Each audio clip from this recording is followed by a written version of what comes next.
Here on Velshi, we have been discussing the concept of fighters versus folders in the Trump era. The Democratic base has been very vocal about what it perceives as the Democratic Party leadership acquiescing or folding to the Trump agenda rather than fighting against it. Democrats themselves have been fighting against it. In a New Yorker article published this week, the author and scholar Bill McKibben argues that there is a group of newcomers in the party trying to assemble a new way to govern in the area of Trump, not at the federal level, but at the municipal level.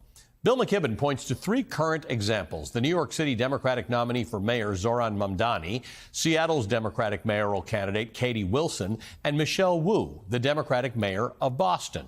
All three are relatively young. They bring a hopeful energy to politics, and they are able to mobilize a sort of a new, otherwise left out group of voters. And at a time when many in this country are disillusioned by their politicians, who tend to make a lot of promises that they don't keep, these newcomers and their policies are getting to the heart of what voters believe they really want. Katie Wilson got her start as an activist by entering politics by creating Seattle's Transit Riders Union, which won free bus rides for young people across the city.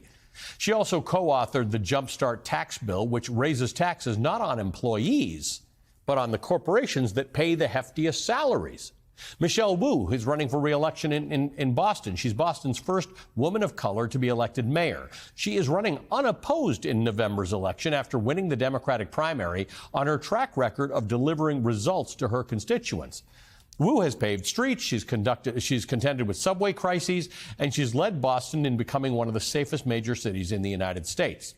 Zohran Mamdani has run a campaign based on making New York City more affordable. He's proposed more affordable housing, revitalizing the city's public transportation system, addressing the mental illness crisis, and high food costs. These are just a few examples. While these three changemakers do all happen to be progressives, I'm not sure that's the biggest takeaway here. There are examples of leaders who cracked the code on how to connect with voters. These are people talking about real problems that real people are experiencing, and they are offering solutions. As McKibben writes, quote, voters seem won over, not because they're necessarily convinced that these politicians can solve all their city's troubles, but because these candidates seem likely to at least try. Perhaps the real resistance the American public is looking for is going to be made up of local leaders who actually care about policymaking. Bill McKibben joins me now. He's an environmentalist. He's a contributing writer at The New Yorker. He's the author of The Crucial Years on Substack. He's a distinguished scholar of environmental studies at Middlebury College. He's kind of the OG when it comes to being a climate activist in this country. Bill, it's always great to see you. I have a small, I love what you wrote. I have a small disagreement. You and I generally don't disagree on much. My takeaway wasn't that they were progressive. My takeaway was that they seem to be fighters who are talking about issues that confront people. I don't even know if that's much of a difference in our opinions, but comment on that for me. Yeah, no, I mean, to the extent that at this point in our history, progressive might mean actually being willing to confront the fact that it's deeply expensive to live in cities and we need to do something about it, which you think would just be straightforward politics, but it hasn't been. I think what separates these guys in some measure is that they actually seem to enjoy the cities that they live in. Yes. Instead of the standard practice of recent years, it is like, our city is such an amazing hellhole that maybe only I have some chance of somehow fighting it back. Mamdani's out on the street talking with people all the time, clearly smiling. Michelle Wu, not only got Big Papi David Ortiz to endorse her campaign, she went on stage with the Boston Symphony Orchestra last year to play Rhapsody in Blue on the piano without sheet music, a 20-minute piece. And she got a standing ovation from the other musicians at the end. These people are, they're actually living life, not just living politics, And this is interesting because in New York, for instance, Donald Trump has become very involved in this campaign, right? He's putting his thumb on the scale. There's talk that he's trying to take the two independent, in theory, Democratic candidates, the current mayor Eric Adams and Andrew Cuomo, out of the race by giving them appointments to do something else. Every time Trump gets involved in this thing, yesterday he talks about Mamdani again, Mamdani seems to do better. Well, I think that really what Mamdani is doing, I hope, if they're paying attention, is giving some lessons to the other more what's the right word?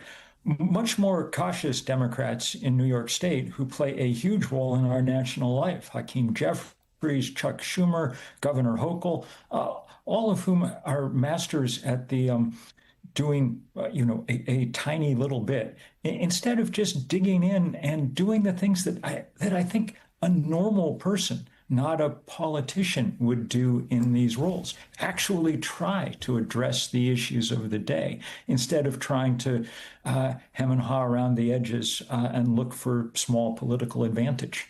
This whole progressive socialist, democratic socialist issue is interesting. Donald Trump has taken to fully calling Zohran Mamdani a communist because he wants to lower the price of groceries and bus rides, which Donald Trump basically campaigned on. He said he's going to lower the price of eggs.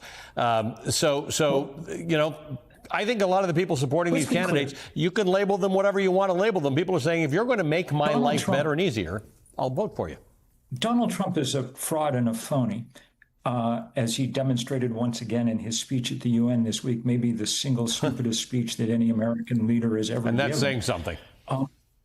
But it's to me, I think one of the reasons that these guys, that I've sort of been paying attention to these guys, is I'm a Vermonter.